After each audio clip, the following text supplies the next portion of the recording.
Martina Meadows. The August sun had warmed up Atlanta to over 90 degrees that Sunday, so the Meadows family decided to head to the pool at their apartment complex to cool off a bit. As Martina approached the gate surrounding the pool, she thought she recognized a familiar figure sunbathing on a sun lounger at the far end of the fence. "John, can you keep an eye on Kyle for a bit? I'll go talk to Claire." "Of course," he answered cheerfully. "Come on, baby, let's play horse and rider." While father and son splashed noisily in the water, Martine walked around the pool to Claire Garrison. Not only were the young women friends, but they both worked at Roman 3 Insights, a fast-growing internet consulting firm. When she approached the lounge, she saw that Claire was wearing a thong swimsuit. The sun shining on her colleague's well-oiled thighs drew the eye like a beacon. Martina looked awkwardly at her own swimsuit. Although she also had a separate one, it was much more modest than Claire's.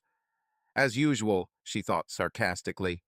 "Hey, Claire, are you hooking daddies?" Martina shouted, sitting down on a chair next to the blonde. Claire turned on her side when she heard a familiar voice. "No, I'm just sunbathing," she answered, not at all offended by her friend's joke. After that, the women began chatting about everyday topics, but when the conversation turned to work, Claire's expression suddenly became serious. "Can you keep secrets?" she asked in a low voice. Intrigued, Martina answered just as quietly. "Certainly." Claire leaned closer. "I'm having an affair," she admitted in a whisper. Martina recoiled in surprise. "Seriously, are you kidding?" "No, I swear. This has been going on for a couple of months now, and I can't wait to tell someone." Still doubting Claire's sincerity, Martine leaned closer to her friend. "Who is this guy?" she demanded. "You have to promise not to tell anyone," Claire insisted. "Of course you know you can trust me." "So who is it?" Claire's face lit up with a sly smile. "This is Ivan. Ivan Ingersoll is our boss. Now I know for sure that you are lying." "Quiet." Claire shushed her sharply. "I don't want anyone to hear. I can't believe you're sleeping with the Iceman." The women began to whisper animatedly until John's shout interrupted them. "Martina, are you going to swim? Kyle is starting to get tired." Martine looked at her watch and was surprised to see how long she and Claire had already been gossiping. "Sorry, darling," she shouted. "We got a little carried away. I'll come now." As Claire stood up to return to her family, she grabbed her wrist. "Remember," she said sternly, "not a word about this to anyone." Martine drew a cross across her chest with her finger, indicating her promise, and then hurried back to John and Kyle. "What were you talking about so enthusiastically?" asked John. "You are so immersed in the conversation."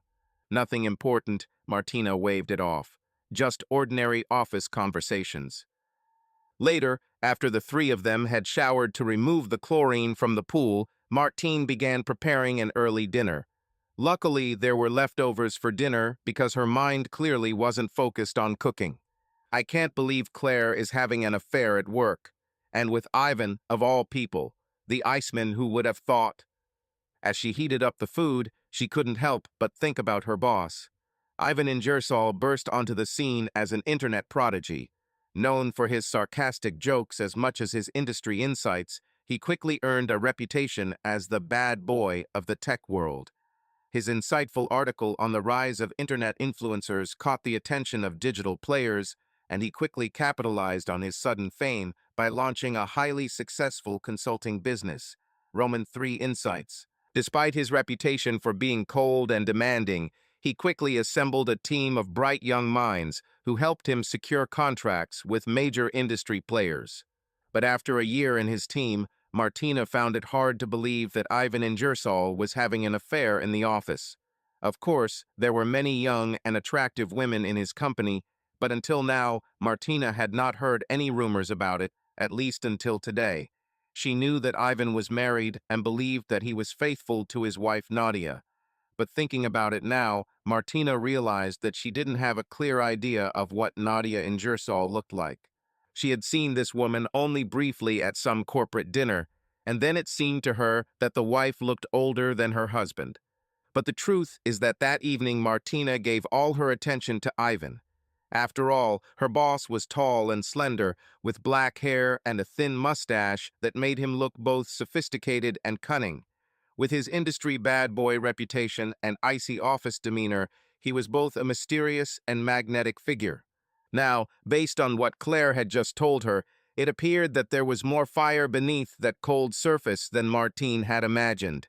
And the fact that it was Claire who was able to melt this icy exterior made Ivan even more excited. I wonder if I could have gotten his attention if I knew he was available, she thought. Then she remembered the swimsuit she wore today. She shook her head. No, not like that. Her husband, however, seemed to be more positive about her poolside appearance. After they put Kyle to bed, John tried to show some romance. Martina quickly stopped this.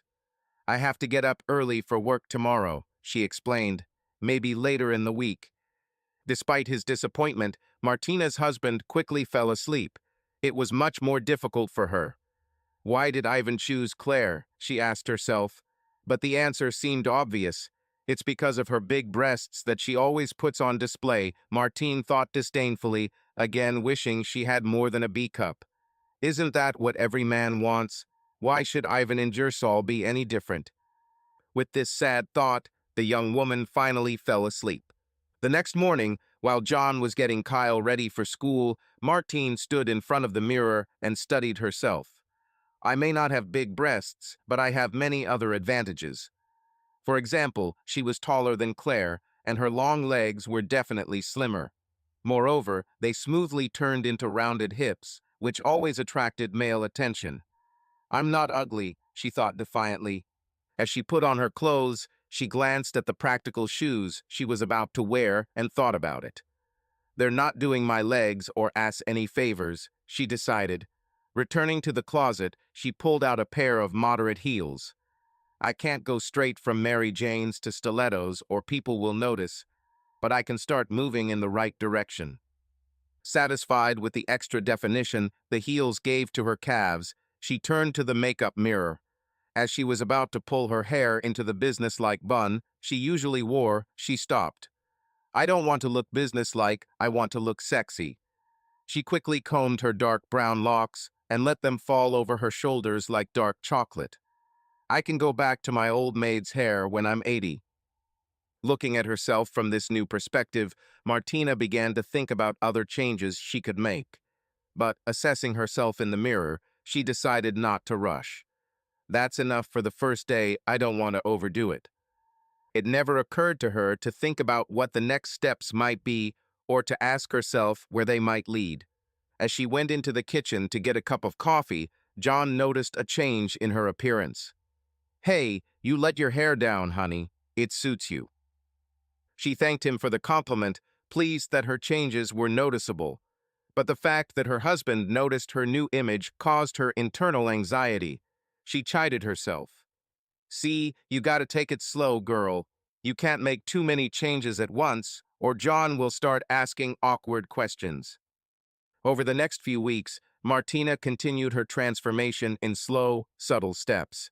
She gradually increased the amount of makeup, highlighting her eyes, highlighting her cheekbones with blush, and wearing a darker shade of lipstick. During a trip to the mall, she bought several underwire and push-up bras. I may not compare to you in the boob department, Claire, but I can make what I have look more noticeable. To draw more attention to her legs, she continued to increase the height of the heels she wore. She also began wearing darker stockings, sometimes with subtle patterns. At the same time, she began to shorten her skirts, folding them in at the waist. Pantsuits virtually disappeared from her wardrobe, giving way to wrap dresses and split skirts that offered tantalizing glimpses of her thighs. As her transformation continued, Martina began to make more efforts to attract the attention of Ivan Ingersoll. In meetings, she kept her attention on the boss, no matter who was speaking. Whenever he looked in her direction, she crossed her legs, hoping he would notice. At lunch, or when leaving home, she always passed by his office. And during individual meetings with him, she sat so that her breasts were pushed forward and her legs were open so that he could get a good look at her slit skirts. But as the weeks passed, Martine became increasingly frustrated. If Operation Ivan had any effect on the boss, she didn't see it. He was busy all the time. But others definitely noticed. Martina had just finished checking her makeup in the dressing room mirror when a clearly angry Claire Garrison stormed in. "What the hell are you doing, Martina?" she hissed. Martina looked at her calmly. "I have no idea what you're talking about. Don't play games with me. I saw how you dress and how you behave with Ivan. You must back off. He's mine and I won't let him go."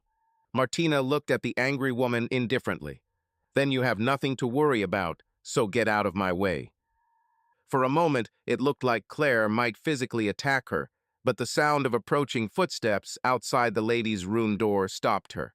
Claire gave her ex-friend a menacing look, then turned and walked out. Martina calmly turned to the mirror to check her appearance one more time before leaving, a slight smile playing on her lips. 2 weeks later, at the next meeting, Ivan made an announcement that took both women by surprise. "We have an opportunity next week to make a proposal to a potential client in Chicago. I'll fly there on Monday, Martina. I want you to help me. All details of the trip can be obtained from my secretary." Martina was stunned, but managed to remain calm. Claire, however, could not hide her emotions. "But Ivan, I usually go with you to such meetings," she exclaimed. "True," he replied, "but I think it's important that other team members can observe and contribute." Martina performed well in analytical work. Now she needs to master marketing too. He looked intently at Claire. "Cross-training is very important in an organization like ours. Don't you agree, Claire?" She nodded reluctantly, not wanting to look at either her boss or her rival. Martina returned to her office as if on a cloud. "It's happening. God, I didn't think he noticed me, but apparently he did. Looks like you're not the only one who can melt the iceman, Claire." A minute later, doubts came over her again. What if I made all this up? What if for Ivan this is just another business trip, nothing more? And how should I behave in Chicago? What should I say?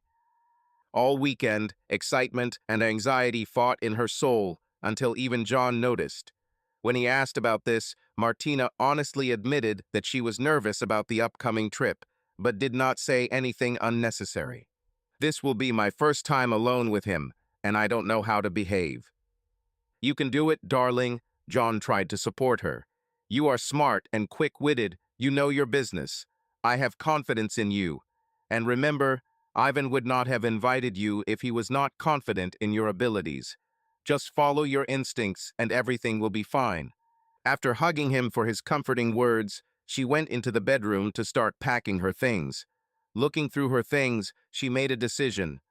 "Ivan wants me to be myself, otherwise he wouldn't have asked me to go. And he wants me to look the way I look in the office lately, and not the way I used to. So that's what he'll get with the new Martina." Having made her choice, she began packing her new wardrobe into her bag, from underwear to outerwear to the highest heels she owned. She even put several intimate items of clothing in there that John had never seen. As they say, either do it big or don't do it at all. Well, this girl is going to do it big. Just after lunch on Monday, Ivan and Martina flew from Hartsville to the Windy City. Although the flight to O'Hare took less than 2 hours, Ivan was fanatical about preparation, and so they managed to check into Lakeview rooms at the peninsula by the end of the day. During the taxi ride, Ivan told Martina that he had already ordered dinner for the two of them. The prospect of dinner for two with Ivan delighted her. Given that she had plenty of time to prepare, she paid special attention to her hair and makeup. When she was happy with the result, she wore her tightest dress and highest heels for the evening. When he came down to the lobby to meet her, she was already waiting, carefully positioned against a backdrop of tropical plants. The restaurant he chose in the Loop was both romantic and expensive. But to Martina's chagrin, Ivan limited their dinner to work-related topics only. Doubts began to flare up again. Did I misunderstand the whole situation? Maybe for Ivan this is just another business trip, and nothing more. When they returned to the hotel after dinner, her boss surprised her again. "If you want to discuss anything else this evening, give me an hour to check my email and then come to my room. I'll leave the door open for you." Once in her room, Martina again plunged into doubt. What should I do now? Does he want me to bring my laptop and watch the presentation again? Or does he want to be alone with me? I can't help but come. What does he really want? She took off the elegant dress she had worn for dinner and began to put on the only casual outfit she had brought with her. Suddenly, she remembered how Claire had threatened her in the toilet. She'll be delighted if I save her now, she thought, and her resolve strengthened. As they say, do it big or don't do it at all, she chided her reflection in the mirror. She quickly stripped naked, then walked to the bathroom mirror. There she reapplied her makeup and carefully applied perfume in strategic places. Satisfied, she took out from her suitcase the peignoir she had bought especially for this trip. When she put it on, it hung on thin straps and went down to her ankles. The silky fabric was completely black, but so transparent that it enveloped her figure like smoke. If that doesn't turn him on, I don't know what will. Checking the time, she was surprised to see that almost an hour had passed. She put on the terry robe provided by the hotel so as not to walk down the hallway almost naked. As a finishing touch, she put her stilettos back on. Then she hurried to Ivan's room. In front of his door, she took a deep breath, knocked, and entered. Closing the door behind her, she turned around and saw her boss sitting on the edge of the bed. He was also wearing a hotel robe. He silently watched her entrance. Her heart was pounding wildly in her chest. Big, she repeated to herself one last time and allowed the robe to slide off her shoulders, revealing her body shrouded in a translucent peignoir. Now everything depended on him. He looked at her intently, then beckoned her with his hand. When she stood in front of him, he spread his knees, revealing that he was completely naked under the robe. She felt a surge of triumph. He wants it, he wants me. He was waiting for me to make the first move. Looking into her eyes, he nodded his head down, and she immediately understood what he needed. She knelt down in front of him and began to pleasure him. God, I've never been so horny in my life. She completely surrendered to her occupation and suddenly felt his hands under her armpits. Before she had time to think that she had done something wrong, he picked her up and, leaning back on the bed, pulled her on top of him. Damn me, he ordered in an authoritative voice. Gleefully obeying, she hurriedly moved towards his hips. Closing her eyes, she felt a rush of emotion. It was a relief to know that he had wanted her all along, mixed with pride that her slow, seductive tactics had worked. Of all the women in the office, she deserves the attention of this main bad guy. At that moment, she wanted Claire to see her and know about Martina's triumph. Don't play games you can't win, bitch, she rejoiced. But most of all, she felt animal lust. John Meadows. It was a summer of discontent for John. Every week some small irritation arose that ate away at his enjoyment of life. To begin with, problems arose at the bank, where he was a branch manager. Management demanded staff reductions from all departments. Bank branches, which already had a small staff, were no exception. But of course, there was no concomitant reduction in working hours, so those who remained had to work for two. John was not only busier than ever, but he also lost several good employees due to turnover. And of course, there was his home life. With the arrival of autumn, Martina seemed more and more distracted, immersed in her own world. When he asked her about it, she brushed off his concerns. There's just a lot going on at work. You know how it goes. Everything will be settled soon. He had hoped after their conversation, but little had changed. If anything had changed, her workload only seemed to increase. Now she often stayed late at work and often went to the office on weekends. I thought we were supposed to be partners, he grumbled to himself. I don't mind taking on more household chores, but I feel like I'm working full-time in a bank and full-time as a housewife. As he expressed his feelings to Martina, she harshly reminded him of what she had been through when John was getting his MBA. He had to admit that there was a lot of truth in her words. It was a difficult time for her, with him working during the day and studying in the evenings. He was the absentee husband then. Ashamed, he tried to change his attitude, hoping that the tension at her job would ease. Instead, it only intensified. Suddenly, she began traveling frequently on business trips, leaving for 2 or 3 days at a time. And when she was home, the routine of late nights and weekend work continued. Luckily, John's work schedule was flexible enough to allow him to take on most of the responsibility for their son. John had to be at the bank when it opened, but he could drive Kyle to school early in the morning and still make it to the branch on time. Likewise, he arranged for the deputy manager to close the bank at the end of the day. This allowed him to pick up Kyle after school and bring him home. There, he could remotely perform daily balance reconciliation. But the whole schedule only worked if everything went according to plan. Sometimes this fails. One Monday, while Martina was away on a business trip for a week, Kyle brought home a note announcing that the school would be closed for teacher training on Thursday and Friday. John was in a bind. He had to be at work, but he didn't have anyone to watch Kyle all day. He didn't want to call in sick. That would have been a bad example for his employees. With no options, John brought his son to the bank and placed him in an empty office with enough books, toys, and pencils to keep him occupied, or so he hoped. Shortly after lunch, John looked up and saw an attractive young woman with her son in the bank. Everyone else was busy, so John went out to try and help her. "I'm Allison King, and this is my son Stevie," she introduced herself. "I have a problem with your bank credit card. Can you help?" John offered to do his best. When he walked her into his office, she brought her son with her. "I hope you don't mind. It's Stevie's day off from school today, and I don't have anyone to babysit him." John looked at her more closely.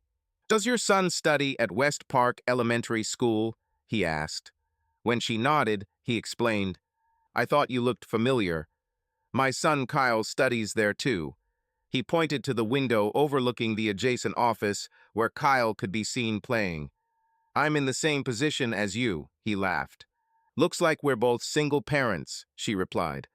"Well, I'm not alone, but my wife travels a lot, and right now she's out of town.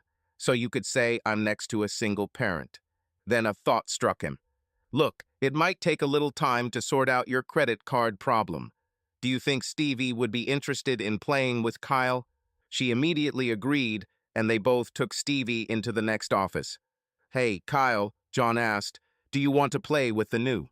"Hey, Stevie," Kyle interrupted with a smile, and Stevie immediately replied, "Hi, Kyle." With these words, both boys plopped down on the carpet and began to talk. John smiled at Stevie's mother. "Well, that was easy. They seem to be fine, so let's see if we can solve your problem." Resolving her issue took longer than he expected, but eventually John was able to find the right people and fix the problem. Allison was extremely grateful. "These are not the best times, so solving this problem will really help." "I'm glad I could help a good client," John replied. "Now let's see if these two destroyed the office." When they looked into the room, they were pleased that there were no signs of destruction. Instead, the two boys sat at the table, drawing monsters with markers on the printer paper John had found earlier. Allison told Stevie it was time to leave, and they were greeted by a chorus of, "Ah, can we play some more?" Allison turned to John with a smile. "They seem to get along well," she said. As she collected the papers scattered around the room, she looked at John again and stood up.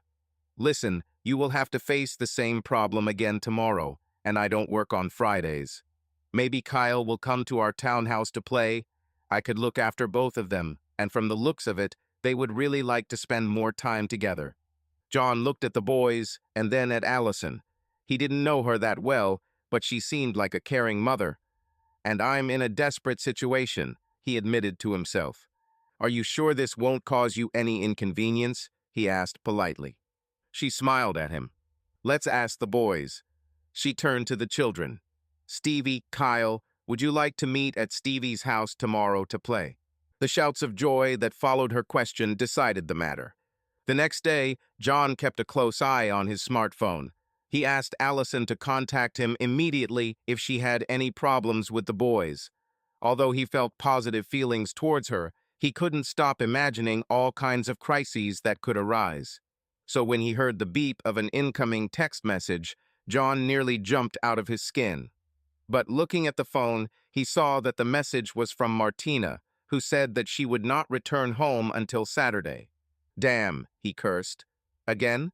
He was in a bad mood when he went to pick up Kyle from Allison's house after work, but her positive feedback at least eased his feelings of parental guilt. When Kyle whined, "Are we leaving yet, Dad?" John had a brilliant idea.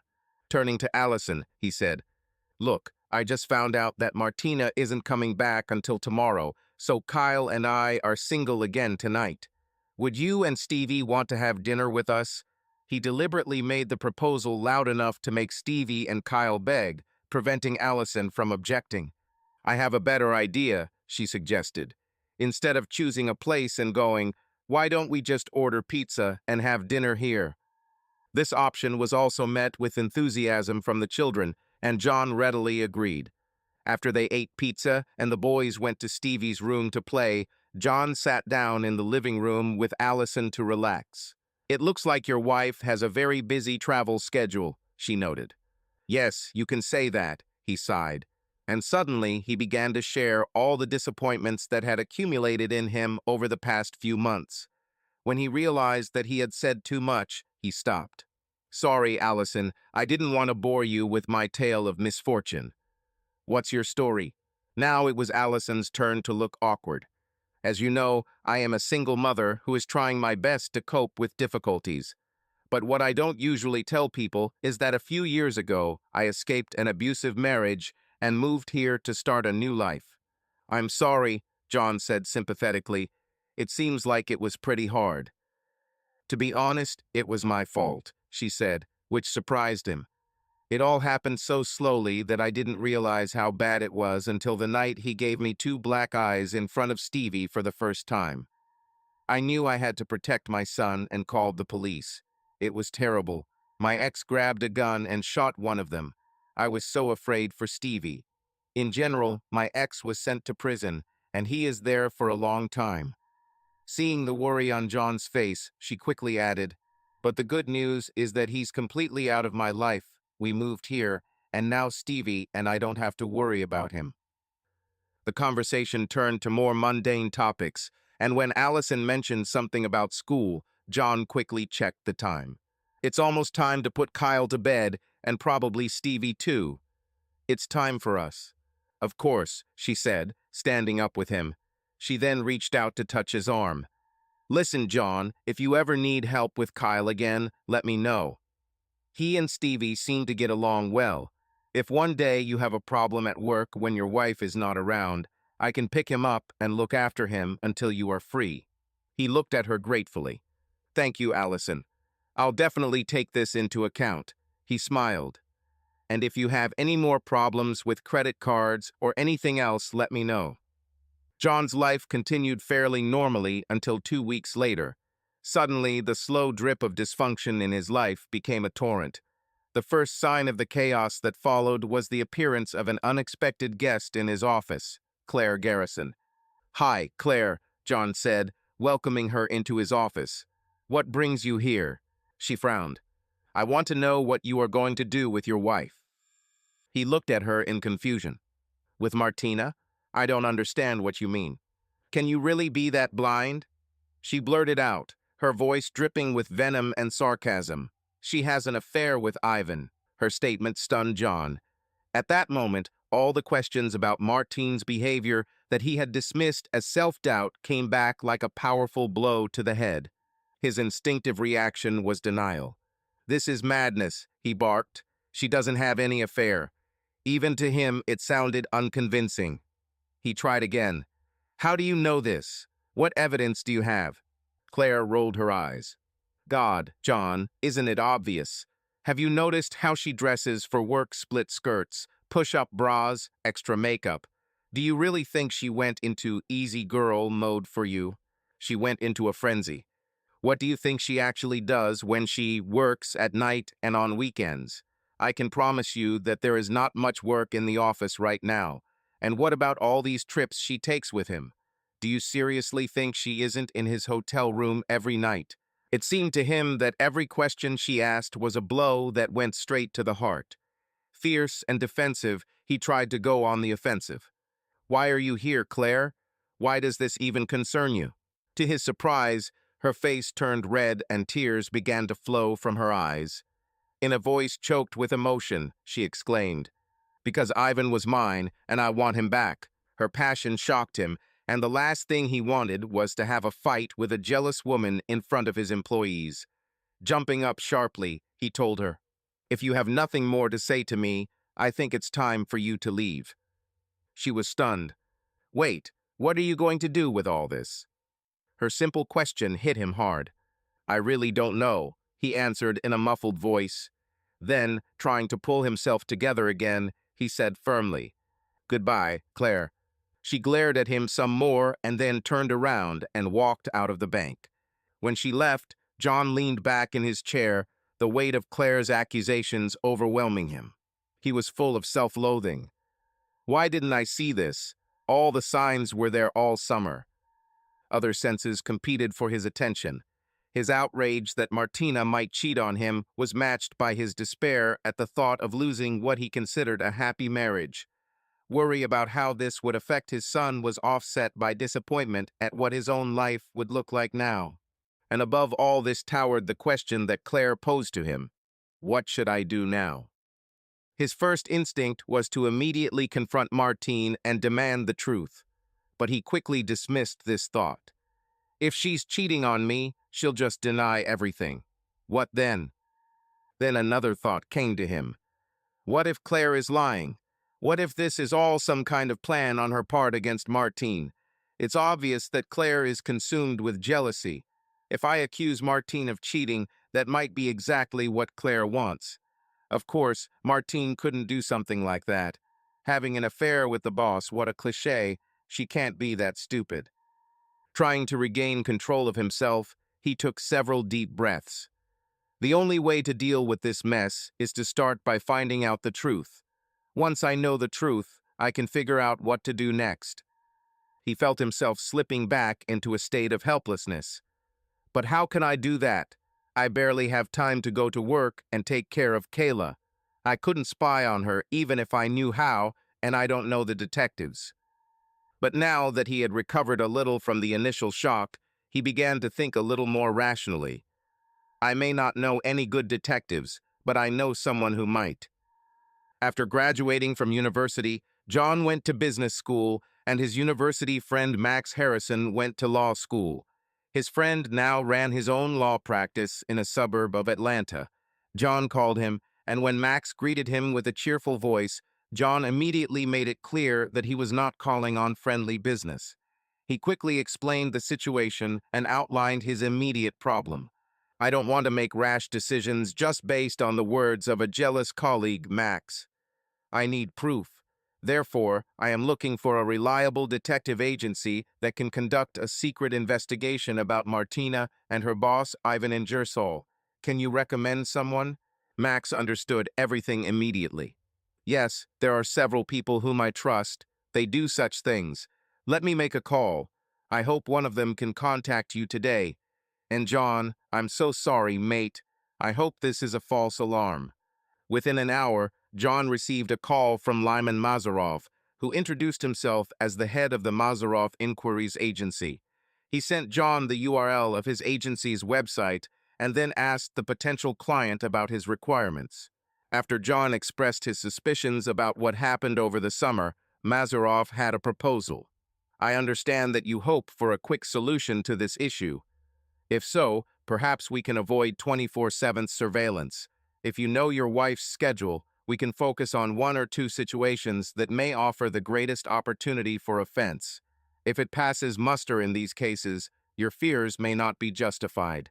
That sounds reasonable, Mr. Mazarov.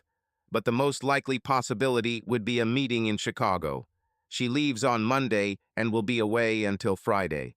I think this might suit us, Mazarov thought. In my experience, people tend to let their guard down when they are away from home because they assume that no one knows them there. Does your agency operate in Chicago? John asked skeptically. No, but we have a partnership with an agency there. If you can provide me with details of her trip, we can arrange surveillance upon arrival. Martina always left her travel itinerary for John in case of emergencies, so John was able to pass it on to Mazarov. He also sent him a link to the Roman 3 Insights website, where there were photographs of Ivan and Martina. John could almost hear Mazarov thinking as he looked at the schedule John had provided. After a minute of silence, the detective spoke again. "Our best chance is the hotel, and we should aim for the night of their arrival. If they do have a sexual relationship, they will be horny after the flight and want to relieve tension in the privacy of the hotel room. My contacts in Chicago have good relationships with most major hotels. It will cost you a little more convincing money, but I think they will be able to get the video while they are in the room." He paused. "Mr. Meadows, there are no guarantees, but my gut says we'll know something by the end of the week. If we don't get anything under these conditions, I think you can relax and we won't waste any more of your money. How does that sound to you?" "Sounds good." "Okay, one more thing. Max can confirm this, but any video we collect will not be admissible in court." "I understand. I just want to know the truth. I think we can do this. Anyway, I'll let you know one way or another as soon as we have something definite."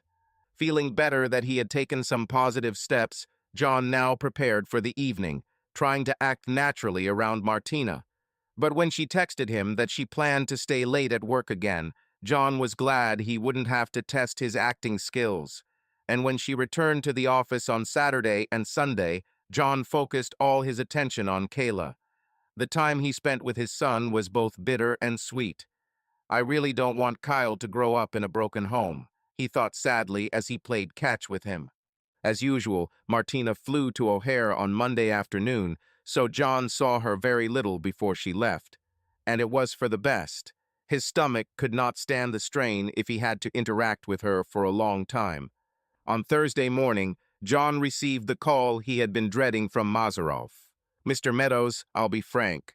Your wife is clearly in an ongoing sexual relationship with her boss, Ivan Ingersoll. They sleep together all the time on this trip. They didn't even bother to book private rooms." John couldn't help himself and groaned. Ignoring this, Mazarov continued in a businesslike tone. "A courier will be delivered to your office this afternoon. There will be 3 envelopes inside the package. One will contain a flash drive with relevant video from their time spent in the room. The other will contain a transcript of their conversations in the room, in case some of the audio is unintelligible. The third envelope will contain a set of photographs taken from the video." "Now listen to me carefully," the detective continued. "I have 2 very important pieces of advice for you, based on many years of experience in this matter. First, do not harm your spouse or her lover under any circumstances. If you do this, I will be obliged to report all my findings and this conversation to the police. This will be considered an intentional act, which will significantly increase the punishment you receive from the law. Do you understand me?" "Yes," John said quietly. "I am not prone to violence, Mr. Mazarov. I promise I won't hurt anyone." "Okay," the detective replied. "Second, I strongly recommend that you look only at the photographs. They have been carefully selected to show your wife and Mr. Ingersoll engaged in sexual activity so that there is no doubt about their identity or actions. If you want, you can also read the transcript of their conversations. Some of them don't matter, and some of them may hurt you. But since it's in text form, it won't have the same emotional impact as a video." "I strongly advise you not to watch the video," Mazarov continued. "You have a small child, which means that you will most likely have to continue to interact with your wife in the future for his interests. Video combined with audio creates an emotional experience you won't forget. These experiences will make working together on your son's behalf much more difficult. I hope you will take this advice to heart. I know many people who did not follow this advice and later regretted it. It is in your best interest to move forward rather than get stuck in anger and painful memories." John took a deep breath. "Thank you, Mr. Mazarov. I promise not to harm anyone and will consider your second advice. That's all I can ask for, Mr. Meadows. You will find an invoice for our services in the package. Good luck to you." The delivery guy delivered the package almost before John had to leave to pick up Kyle, so he carefully placed it in the passenger seat of his car as if it were a deadly snake that he didn't want to disturb. When father and son returned home, John immediately called Allison King. "Could you pick Kyle up from school tomorrow and keep him at your place for the night? I need to have a serious talk with my wife when she gets back, and I don't want Kyle to hear this." "Oh, John, that sounds alarming." "I'm so sorry. As for tomorrow, of course, Kyle can stay with us. Stevie will be very happy. Just remember to call the school tomorrow morning and let them know that I will be picking up both boys. And John, if there's anything else I can do to help, just tell me. I'll think about you." "Thank you, Allison. You are a real savior." After John put Kyle to bed, he returned to the living room and carefully opened the package that contained the remains of his marriage. He immediately noticed a small envelope labeled "Flash Drive" and put it aside. He was surprised by the weight of the large envelope marked "Transcript." He also put that aside. He opened the envelope labeled "Photos." The photographs fell out of him face down, and when he turned the stack over, his heart sank. He knew what to expect, but now there was no doubt, no room for ambiguity. Shot after shot clearly captured Ivan and Martina in one sexual position after another. Were they trying to act out the whole sex book? John asked himself with disgust. But his contempt could not hide the grief he felt at seeing the woman he loved give herself completely and unrestrainedly to another. When he had scanned the entire collection with dates and times, he tossed the photographs back into the envelope and leaned his head back on the sofa. Sorrow and anger filled his mind. What a fool I was, trying to be a good husband to a woman who is so easily ready to sell herself to her boss. Emotionally exhausted, he decided he couldn't take it anymore for today. He took the 3 envelopes to his home office and locked them in his desk so Kyle wouldn't accidentally stumble upon them. It will be hard enough for the poor boy, and even more so to see his mother acting like a prostitute. Having closed all the evidence, John went to the bedroom, turned off the light, and fell on the bed. Despite all the emotions swirling in his mind, he fell asleep within minutes. He woke up early the next morning. Moving almost mechanically, he went through all the morning preparations, then woke Kyle. After making his son's breakfast and packing his lunch, he drove him to school, saying only the most necessary words and phrases. He wanted to say something encouraging to Kyle, but he couldn't find the strength to do it. Luckily, telling him he would be spending the night with Stevie was enough to lift Kyle's spirits. After going through his usual morning routine at the bank branch, John remembered to call the school office to let him know that Stevie would be picking up Kyle tomorrow. Later, when a colleague invited John to lunch, he declined, unsure if he could maintain a semblance of normality. After arranging with the employee to close the bank, John left early that day so he could get home in time for Martina's return.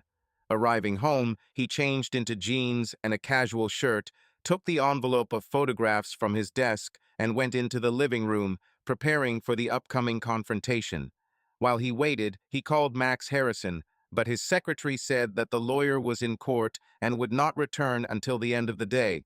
John left a request for Max to call him as soon as possible. Unusually for her, Martina's flight arrived early, so John didn't have to wait long before she parked the car in their driveway. She was surprised when she entered the house and saw him sitting there. "Did something happen, John?" she asked. He stared at her. "And how?" She saw the expression on his face and turned pale. "What's going on, John? You're scaring me." In response, he took the envelope and threw it on the coffee table in front of her. "Look for yourself."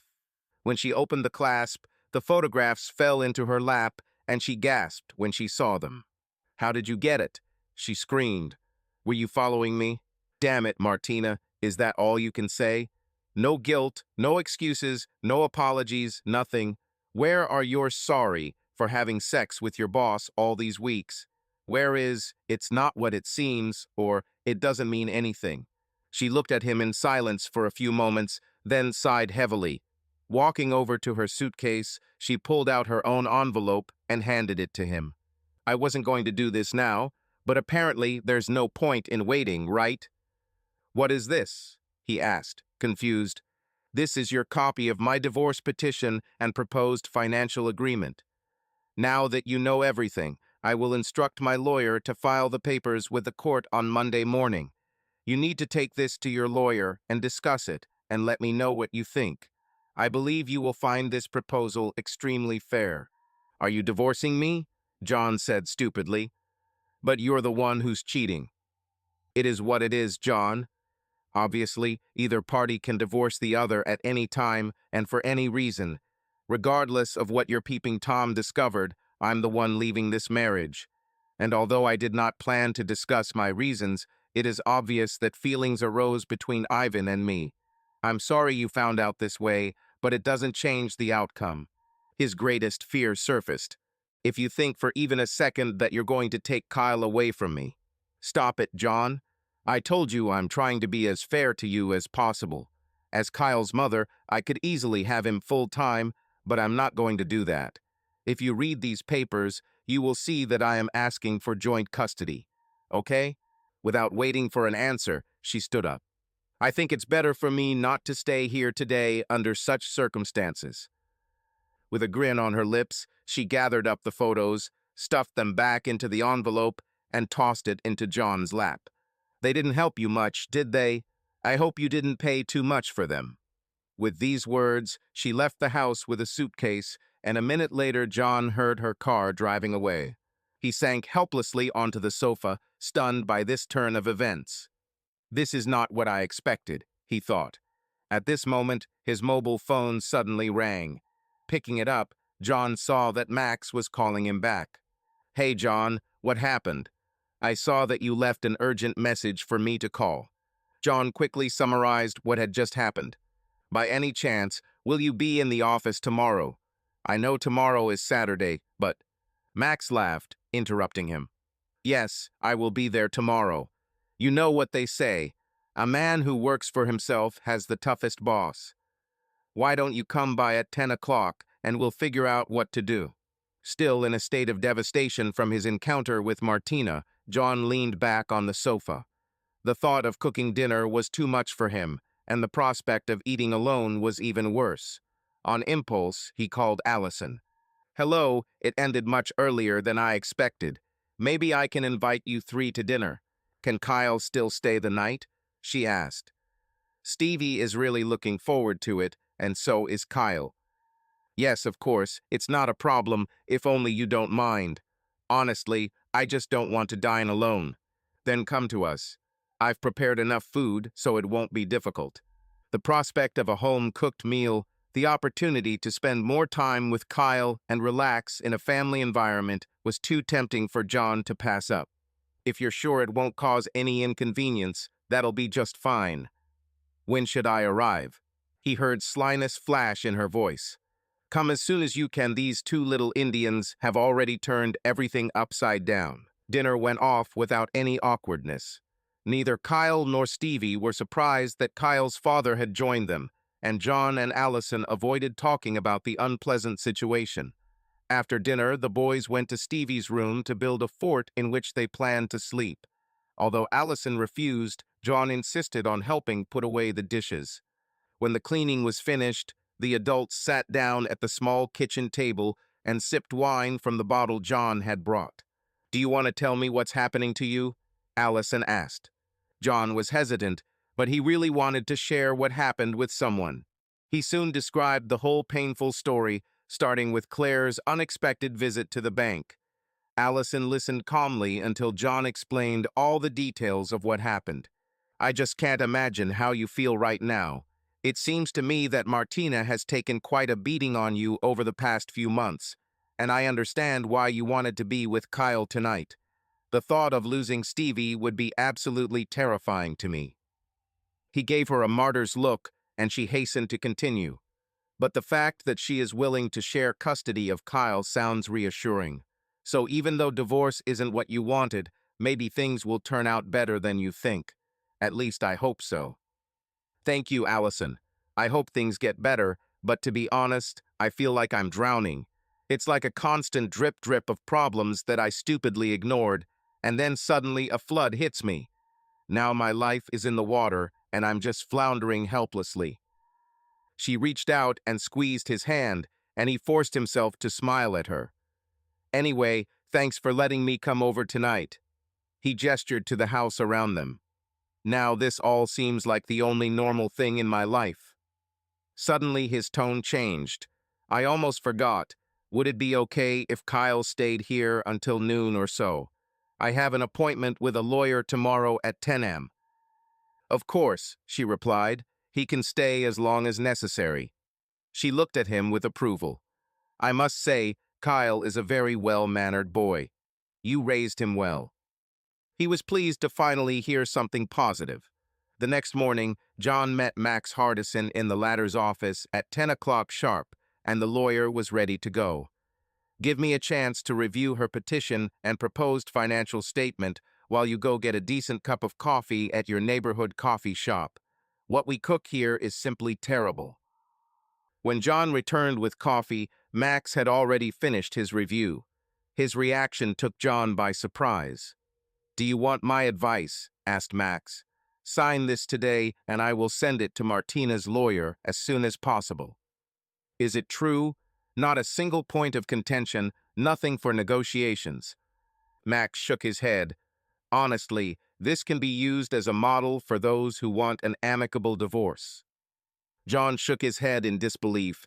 After she was so cunning and deceitful, I find it hard to trust her. John, I think this is a special case where your interests and her interests coincide. My guess is that your soon-to-be ex wants to marry Ingersoll as soon as the divorce is finalized.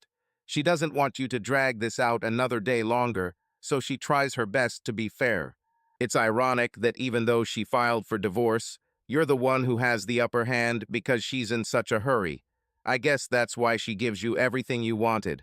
Joint custody, joint child support, no child support, and you can live in the house until you sell it, in which case you split any profits. We have nothing more to demand. Look, I know you're mad that she cheated, and I know you think she deserves some kind of punishment. But the law doesn't work that way. So don't cut the branch you're sitting on, sign the deal before someone convinces her to demand more.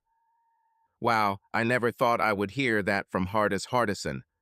Yes, well, I also never thought that I would give such advice. But here we are, so sign the deal.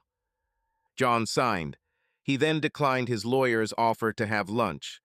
If only you could invoice me for that, plus the time for the watch, he told Max with a smile. You're damn right you would, Max grinned, especially since you got off so easy with me in this matter. Next time, bring me something controversial that requires a lot of billable hours. When he got to his car, John quickly called Allison to ask if she and the boys wanted to have a picnic. I finished with the lawyer a lot faster than I expected, John told her, so I thought we could grab some food and eat in the park. That sounds great, she said, and it will save me from having to cook again. I hope it's good news that your meeting went so quickly, she added. It is, he assured her. I'll tell you everything at lunch. The picnic turned out to be a great success. After eating their sandwiches, the boys began to burn off excess energy by chasing ducks around the pond and playing in the playground. John and Allison found a bench under the shade of a tree where they could watch the two babies as they finished their food. So everything went well with your lawyer? She asked. Surprisingly good, John said. The offer she made was so fair and balanced that Max told me he'd never seen anything like it. Why would she do that? Feels guilty. Max thinks she's playing good cop because she wants to settle things as quickly as possible. He believes she will try to get an expedited ruling so the 3-month waiting period can begin immediately. The only reason he can think of is that she wants to marry her boss as soon as possible. An affair with the boss, what a banal conspiracy. She shook her head. Doesn't she know how bad the prognosis is for such a relationship? Then she smiled and grabbed his hand. But whether it works for her or not, it seems like it would be the best possible outcome for you, all things considered. I know, he nodded, and I should be grateful. But I still don't like what this will do to Kyle, and I'm still angry that Martina and Ivan could ruin a 9-year marriage without any consequences just because they were too horny to keep it in their pants. I understand, John, but the main thing is that you can now focus on you and Kayla and not worry about Martina and her affairs. This is also worth something. Yes, you're right. After a day at the park, Kyle was exhausted when John brought him home. They had an early dinner, and then John put his son to bed. Returning to the living room, he decided to call Martina to leave her a voicemail. To his surprise, she answered. I called to let you know that I have reviewed your settlement proposal with my attorney and have signed it as is. His office couriered it to your lawyer's office this afternoon so he can file it and begin the process on Monday. This is great, she said, relief evident in her voice. There's no reason why this can't be finished in 3 months. John remained silent. In the meantime, she continued, I wanted you to know that for the near future, I will be living at the Peachtree Intermediate Stay Residence. Triple I provides an apartment there for visiting clients, and the company offered to let me stay there until I could find permanent housing. I wonder who allowed this, John thought bitterly. She continued, now that I have a semi-permanent place to live, I think it's time for us to start alternating weeks with Kyle so he can start to get used to our new routine. If you take him to school on Monday morning, I will pick him up that afternoon and take him home with me. That way we can get into a routine pretty easily. John gritted his teeth at the thought of being away from Kyle for a whole week. But it could have been much worse, he reminded himself. Okay, he replied, but there's one more thing. Since you're the one who filed for divorce, I think you should be the one to tell Kyle what's going on. The line went silent for a few seconds. Okay, she finally said, I'll explain it to him. He'll be fine. Kids are resilient. It took John a lot of effort not to shout at her. How can she be so indifferent to the fact that she's ruining the only family life Kyle has ever known? If she thinks he'll be okay with this, then she's crazy. But he again held back, not wanting to jeopardize the agreement that had been reached. On Sunday evening, Martine called and asked to speak to Kyle. When the conversation ended, John asked him what she said. Oh, she just wanted to tell me that she's picking me up from school tomorrow and we'll have an adventure to a cool new place. There's even a swimming pool there. Kyle then looked at his father. Are you going too? John sighed.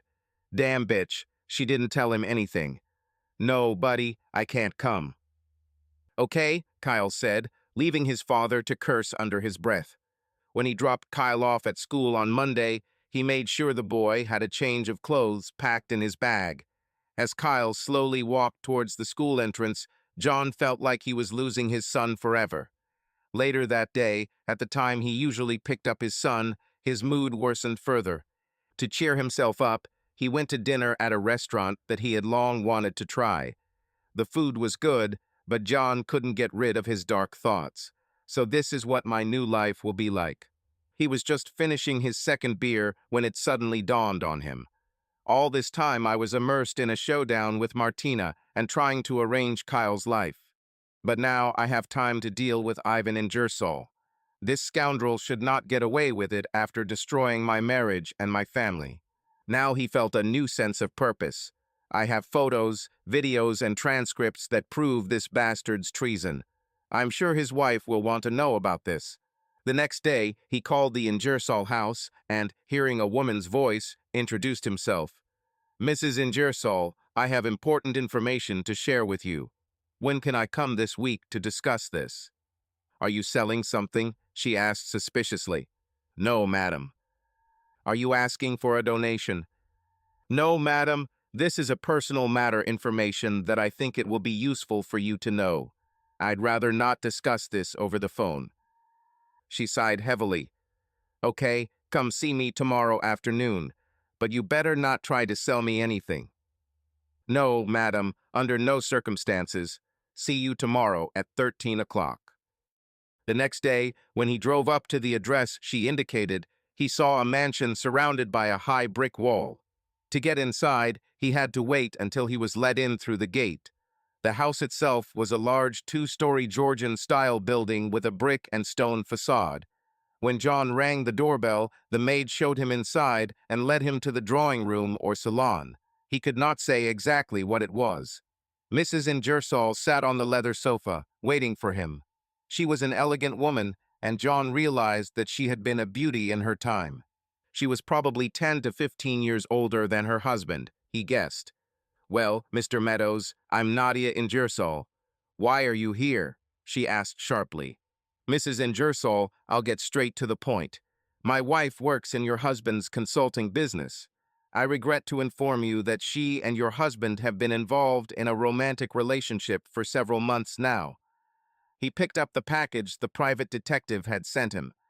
"There's photographic evidence here if you'd like to take a look," he explained, handing the package to her. She looked at him for a moment and then laughed. "Oh my God, another one. I don't understand you, Mrs. Ingersoll." She shook her head as if she were talking about a naughty child. "Ivan does this from time to time. Some girl with an itch in her panties will start hitting on him, and they will have a whirlwind romance. This usually lasts 3 to 4 months, and then he leaves her heartbroken until the next one comes along. It's all very predictable." "And you're okay with that?" John struggled to understand. "Why not? It doesn't mean anything. If Ivan has an affair for several months, this means that I will have to spend less time with him. Besides, he always ends up coming back to me." John was stunned. "But isn't this threatening your marriage? What if he falls in love with this girl?"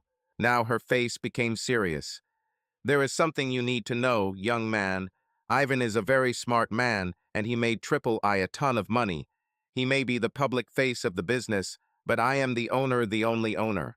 Ivan knows full well that if he wants to continue rubbing shoulders with industry power brokers and impressing mere mortals with his one-liners, he'd better remember who holds the purse." Suddenly John heard a child's voice begin to shout, "Mom, Mom!" and a boy ran into the room. At the same moment, Mrs. Ingersoll's demeanor changed. "Rodney, come here, my dear. Well done. Say hello to Mr. Meadows, who came to visit me." "Hello, Mr. Meadows," the boy repeated obediently, and John now saw that Rodney, he actually appeared to be a teenager, had the characteristic flat face and slanted eyes of Down syndrome. A wave of pity washed over him. But Nadia Ingersoll hugged her son and cooed to him affectionately. Then she turned around and looked at John. "And now you understand why there are more important things in my life than Ivan's petty adventures." She turned to her son again. "Okay, Rodney, it's time to go back to the nanny. I'll come see you soon, okay?" "Okay, Mom," he replied and walked up to the nanny, who appeared at the door. When the boy was gone, Mrs. Ingersoll stood up, and John did the same. "So, Mr. Meadows, I'm sorry that my philandering husband confused your wife, but honestly, she should have known better. Either way, in 3 or 4 months, he'll be done with her, and she'll probably come crawling back to you if you still want her. Mrs. Ingersoll, you should know that your husband's affair with my wife has already been going on for more than 4 months, as far as I can tell. I think they are discussing marriage." "Oh, really?" she said casually. "Well, this isn't the first time he's done this. When this happens, I just need to tighten his chain a little to remind him who's boss. In any case, I promise that I will monitor the situation over the next few months. In the meantime, here's your evidence back. I don't need the dirty details of his dealings. And now, goodbye, sir." With these words, she left in the same direction where Rodney went, and John could only leave the house himself and get into the car in a state of daze. "It seems to me that I have just escaped from a madhouse," he thought. "What a strange, loveless family where the husband is allowed to sleep with whomever he wants, even if his wife has absolute power over him. But don't say devoid of love. She obviously loves her poor son." As he drove back to the city, embarrassment gradually gave way to disappointment. "I can't believe she doesn't care what her husband does or who he sleeps with. It's like he's some kind of sexy secret agent with a license to cheat. How can I take revenge on such a person?" His mood only worsened when he noticed a voicemail from Martina. "Listen, I suddenly have to leave town, so you need to pick up Kyle from school and keep him at your place for the night. Okay? Bye." He hit the steering wheel with his palm. "Damn it, Martina has me hooked. She knows that I want to spend as much time with Kyle as possible and uses this to dump her responsibilities on me. Once again, these two traitors can do whatever they want without worrying about the consequences. When he pulled up to the school that day, Kyle was happy to see him. But as his father buckled him into the back seat, he asked, "I thought Mommy was going to pick me up today." "Yeah, she was going to, but then she had to leave town, so I came to get you," John explained. "Will you take me to Mom's new apartment?" "No, we'll just go back to our house." After that, Kyle thought about it and asked with uncertainty, "Dad, why don't you live in Mom's new apartment?" "Let's talk about this when we get home," John avoided answering. Damn it, she still hasn't told him about the divorce. She swore that she would explain it to him, and now this task fell to me. They pulled into the driveway and entered the house, John leading his son into the living room. "Kyle, I need to explain something to you. Mom now has a new apartment because she doesn't want to live with me anymore." "Does this mean you are getting a divorce?" Kyle asked, his voice trembling. How does he know about the divorce? The kids at school probably talked about it. "Yes, that's right, Mom is going to divorce me." "No," Kyle shouted. "I don't want you to get a divorce. Other kids say it's bad." John hugged his son and then pulled back to look at him. "I know, Kyle, and I didn't want us to get a divorce either. But there is one thing you must understand. First of all, my divorce from my mom has nothing to do with you or what you did. We both love you more than anything in the world and always will. It's just that sometimes adults decide they don't want to live together anymore, and that's what your mom wants. I understand that this is a big change. This is a big change for me too. But our job is to deal with it as best we can, you know."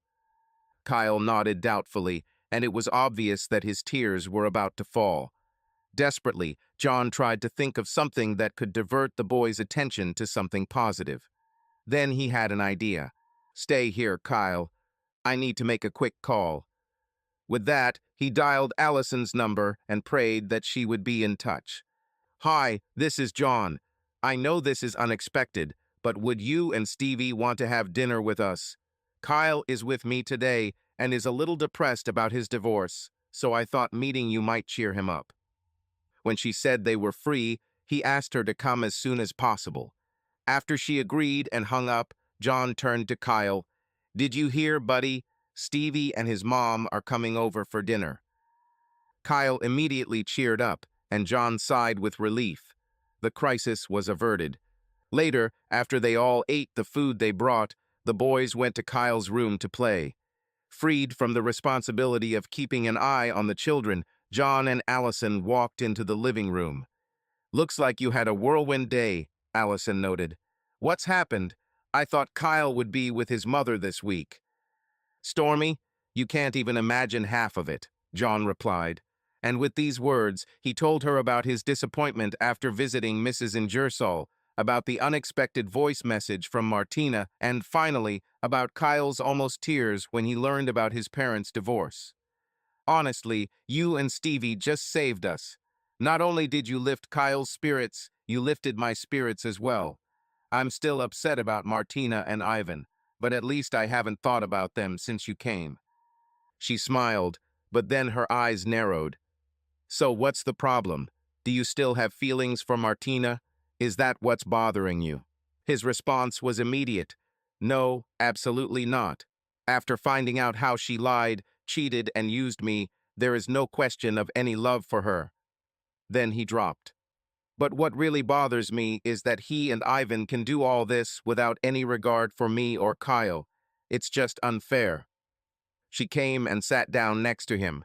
Looking into his eyes, she said, "John, you are a good person. You were a good husband to your wife, and you are a good father to your son. Through no fault of your own, you have become a victim of people who acted dishonestly.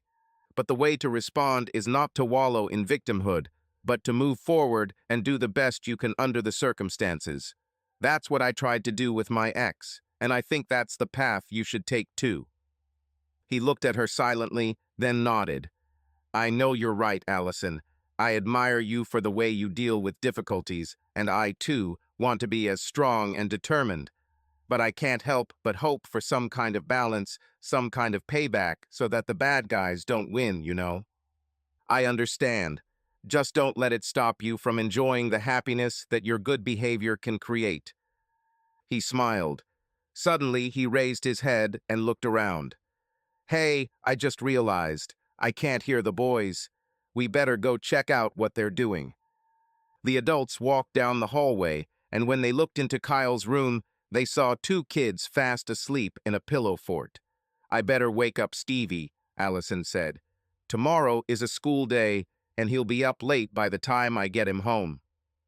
Wait, John said, gently pulling her out into the hallway. I have an idea. It would be easier to leave him here overnight and wake him up a little earlier in the morning. You stay too. You can take the master bedroom, and I'll sleep on the couch.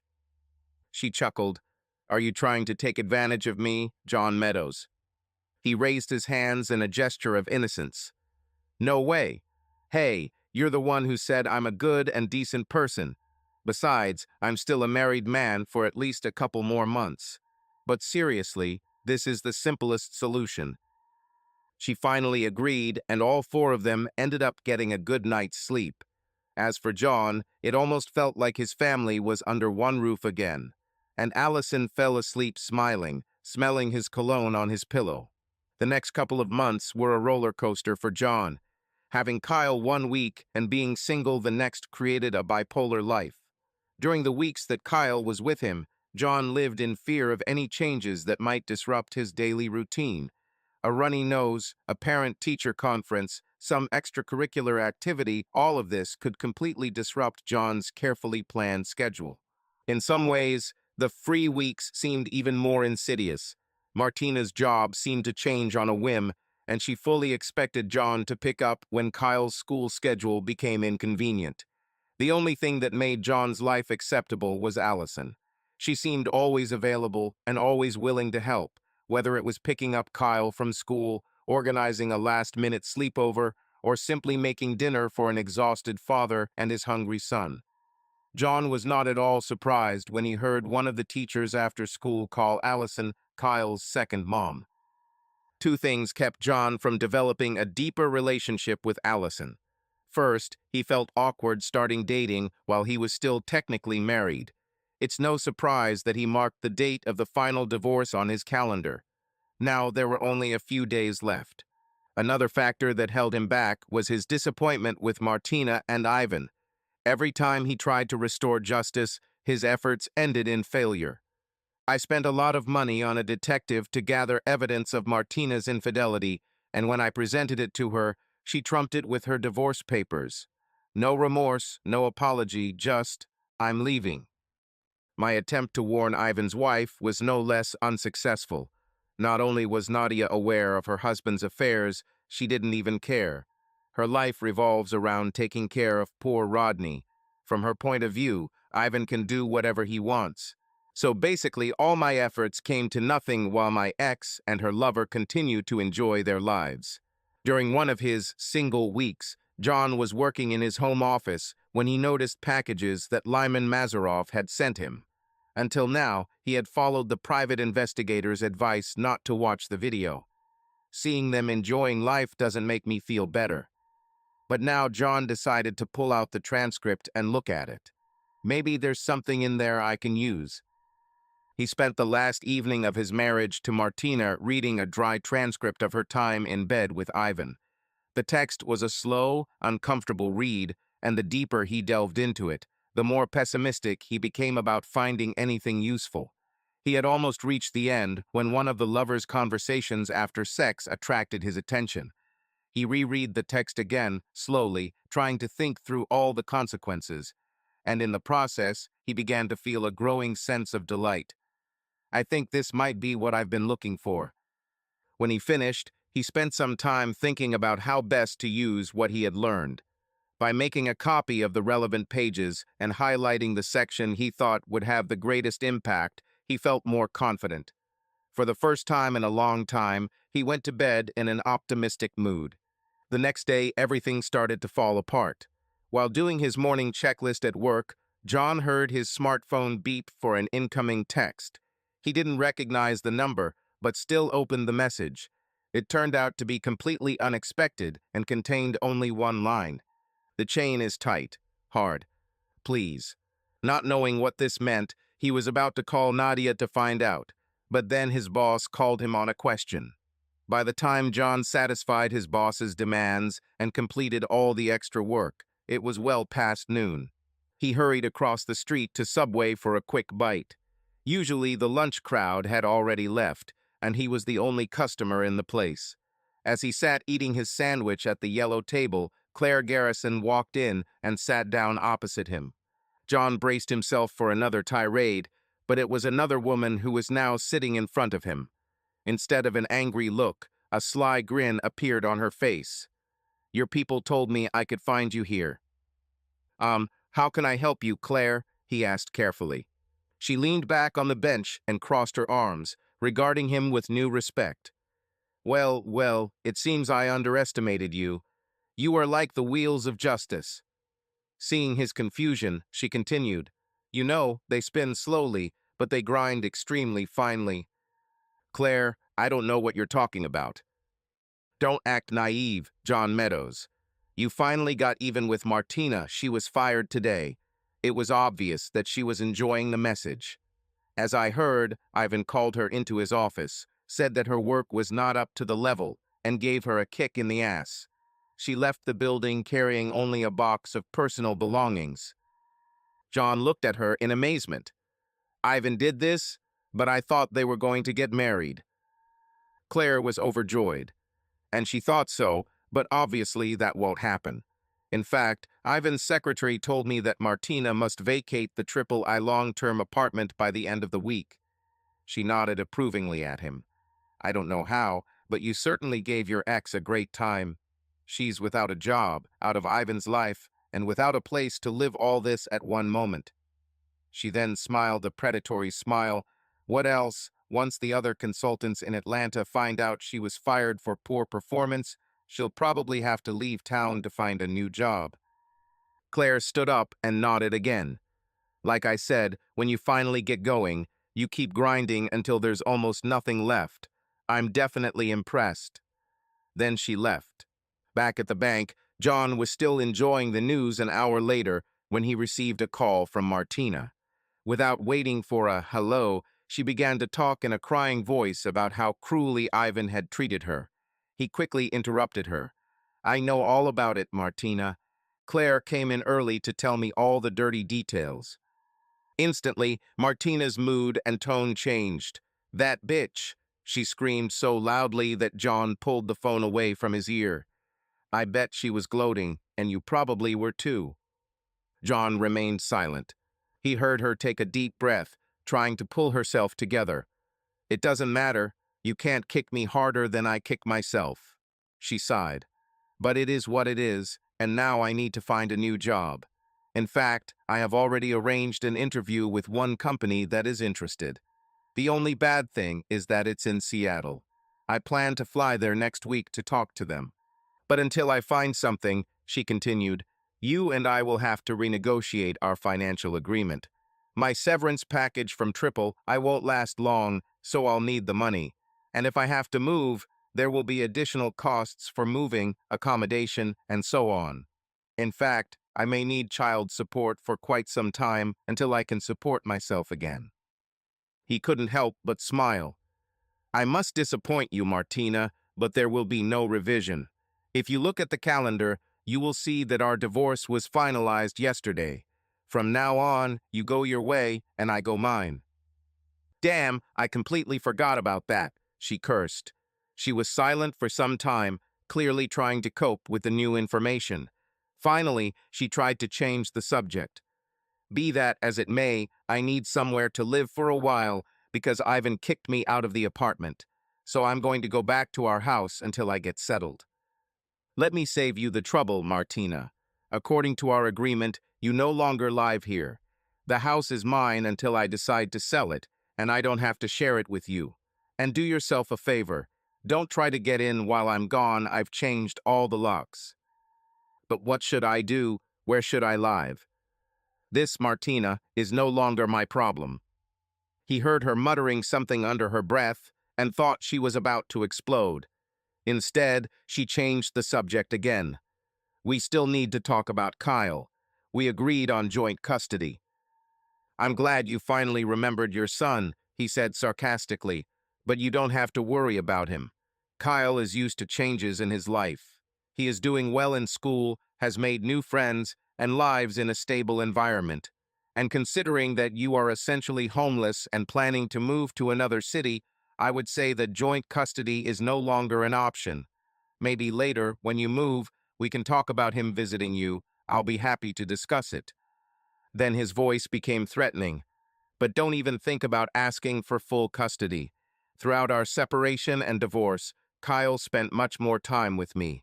I kept a record of every time I had to pick him up and keep him because your job was more important. I doubt any judge would award custody to a parent who has been absent from their child's life for so long. He heard her sobbing into the phone. I can't believe you're so heartless, John. I didn't think you were like that. You shouldn't be surprised, Martina. After all, I learned it from you. With these words, he passed out and sat there, thinking, I have to admit, I don't feel any sympathy for her at all. Reflecting on his conversation with Martina, he remembered that he had important business. Picking up his phone again, he opened the text he'd received from Nadia Ingersoll that morning. Thank you, he wrote in response. Now it's my turn to do you a favor. Can I come tomorrow? She only responded towards the end of the day. I don't have much time, but I can meet you if you come at 13 o'clock tomorrow. He quickly confirmed. After that, John left work a little early to pick up Kyle. The two of them were waiting in the parking lot after school when Allison pulled up to pick up Stevie. With a wide smile on his face, John walked decisively towards her car. When she came out to greet him, he grabbed her and kissed her deeply. The teachers who were watching laughed and clapped.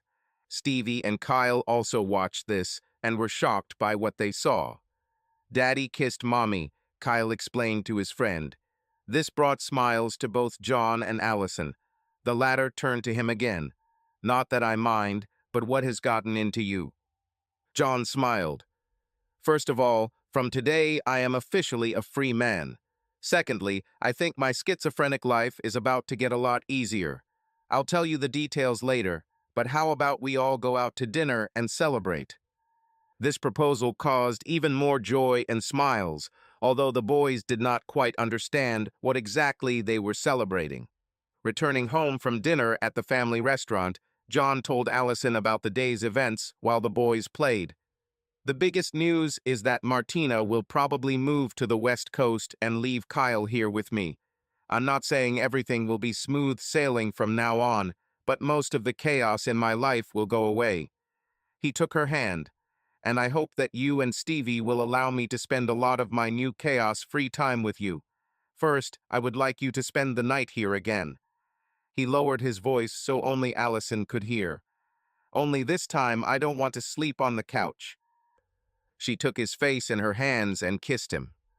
That's very good news indeed, John, and yes, I'd really like to stay here. When the boys were finally asleep, John led Allison into the master bedroom. Dimming the light, he began to undress her. When he was finished, he quickly took off his clothes, then picked them up and laid them on his bed. The next afternoon, John headed to the Ingersoll estate. When he rang the doorbell, Nadia herself was waiting for him. When they sat down, she began, as usual, in a sharp tone.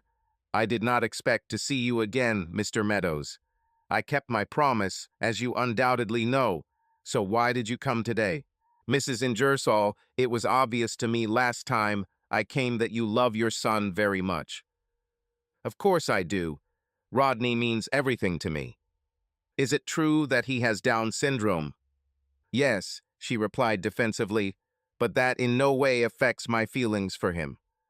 That was obvious to me too, he nodded, and then continued. I read about it. As far as I understand, children with Down syndrome can now expect to live a long life, right? Yes, she answered warily, but of course he will need support for the rest of his life.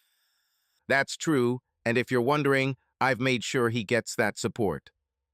John nodded. "Pardon me for asking, Mrs. Ingersoll, but are you older than your husband?" "I'm not ashamed to say that I'm 14 years older than Ivan. Frankly, he wanted a partner with the financial resources to support his ambitions, and thanks to my inheritance, I fit the bill. Likewise, as a widow who was still young and attractive, I wanted an attractive companion who would be my match.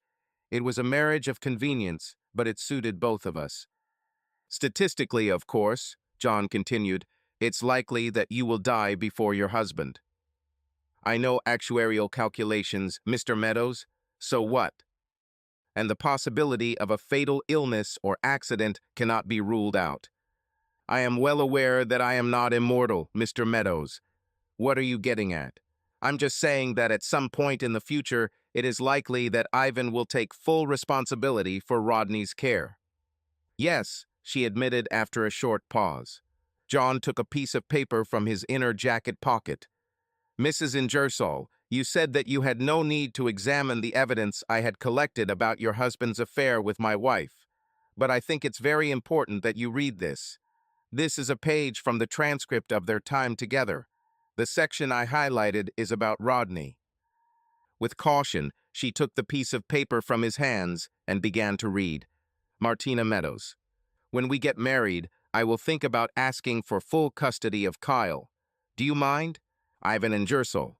Of course, if you educate, I'm not very good at this dad thing. Martina Meadows. What about Rodney? Do you want custody of him? Ivan Ingersoll. God, no. Have you seen him? The child is damaged.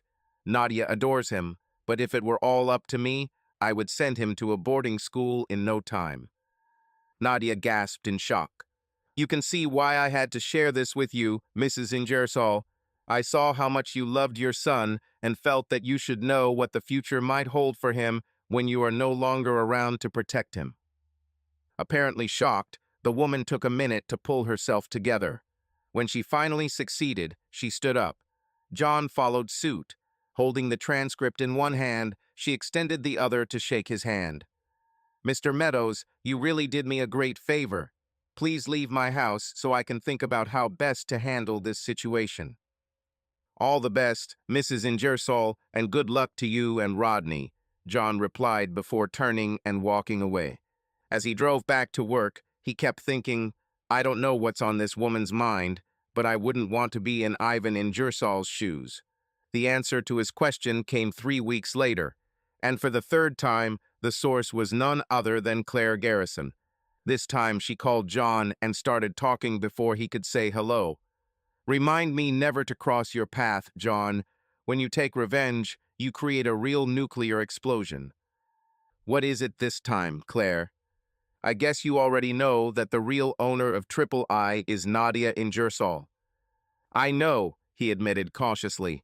"So, this morning Nadia came to the office and gathered everyone for an important announcement. And guess who was missing? Ivan. Anyway, she told us that Triple I had been sold to a large consulting firm in New York. Our new owners will fly in tomorrow to tell us which of us will be kept at work and which of us will be fired." "Wow," John exclaimed. "I definitely didn't expect this." "Yeah, sure," Claire retorted sarcastically. "But that's not all. Nadia also said that Ivan was fired for violating the corporate sexual harassment policy. She and Ivan are divorcing, and she said that she was going to devote herself to caring for her son Rodney." "So what will happen to Ivan?" asked John. "Honestly, I think he's gone. Nadia made a specific statement that their prenuptial agreement stipulated that he would receive very little from their divorce. As for his search for a new job, no one would hire someone with a reputation tarnished by sexual harassment, and I don't see any venture capitalist investing in the new business that Ivan might try to open." She giggled. "If you want my opinion, he'll probably end up working as a barista at Starbucks." "Interesting. What about you, Claire? Are you going to try to get back together with him?" "Well, he's kind of lost his appeal, if you know what I mean," she admitted. "What about Triple I will you stay if the new owners offer you a job?" "I think not," she said after a pause. "Honestly, I don't know why I stayed after Ivan left me. I'll probably look elsewhere. She laughed. Maybe I'll go to Seattle and try to team up with Martina again. At least now we have something in common. We're both Ivan's exes. Well, I wish you luck, John told her. After he hung up, he added, and I wouldn't be sorry if you left town. He then sat back, enjoying the news. Claire thinks I'm cool because I made Martina and Ivan pay for what they did. And probably I really played a big role in their downfall. But she was wrong about one thing. The person you really shouldn't piss off is Nadia Ingersoll. By the following summer, John and Allison were married. He gave her a ring for Christmas, and she accepted his proposal. In January, when Allison's lease was up, she and Stevie moved into John's house. The couple held a small wedding ceremony in John's garden on the first day of spring. As for Martina, since she called him after her dismissal, John has never seen or heard from her. So he was surprised when she unexpectedly showed up on his doorstep one Saturday morning in August. He almost didn't recognize her. She looked tired. Gray strands appeared in her dark hair. "Martina, what are you doing here?" he asked. "I went back to town for a couple of days to sign some papers. I hope you don't mind me stopping by. I'd like to see Kyle." Reluctantly, John let her into the house and followed his son. When he returned with Kyle, Martina looked at the boy in surprise. "Wow, you've grown so much. You are a real young man." Then, seeing his hesitation, she knelt down and extended her hands to him. "Don't you remember me?" Before the boy could answer, Stevie entered the room. Seeing Martina, he asked Kyle in a whisper, "Who is this?" "It's old Mom," Kyle replied.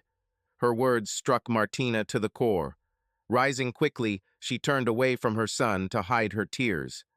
"Maybe I should go, John. I don't want to upset him." "I think it's better this way," John agreed and walked her to the door. Before she got into the car, she turned around and looked at her ex-husband with a sad smile. "Looks like you're doing well, John. I promise I won't bother your life anymore. I just hope you remember the good times when you think of me." She waited a moment, but he didn't say anything. She quickly turned around, got into the rental car, and drove away. He watched her car disappear when Allison stepped out next to him. "Are you okay, honey?" she asked. He turned to her. "Yes, everything is fine." He looked at her thoughtfully. "You know, it's funny. Her appearance reminded me of a business lecture I heard about bankruptcy." She looked at him in disbelief. "Our professor told us that when Ernest Hemingway was asked how he ended up bankrupt, he replied, 'Gradually and then suddenly.' I think the same thing happened with Martina and Ivan. For a while, it seemed like they could do whatever they wanted and never suffer any consequences. But things happened that they never noticed. When everything collapsed, there was nothing they could do to prevent it." He put his arm around her shoulder and stroked her belly, which was just beginning to round out. "I think the same applies to us, only in reverse. We both went through a long period of difficulties, but good things happened, even if they were sometimes hard to see. And then, suddenly, everything worked out for the best." She nodded, and he kissed her. "Let's go inside and see what the boys are doing." Subscribe to our channel so that your love doesn't cheat on you, and go ahead and listen to the next story, because this story is nothing compared to the next one. If you're under 18, don't even click to the next one.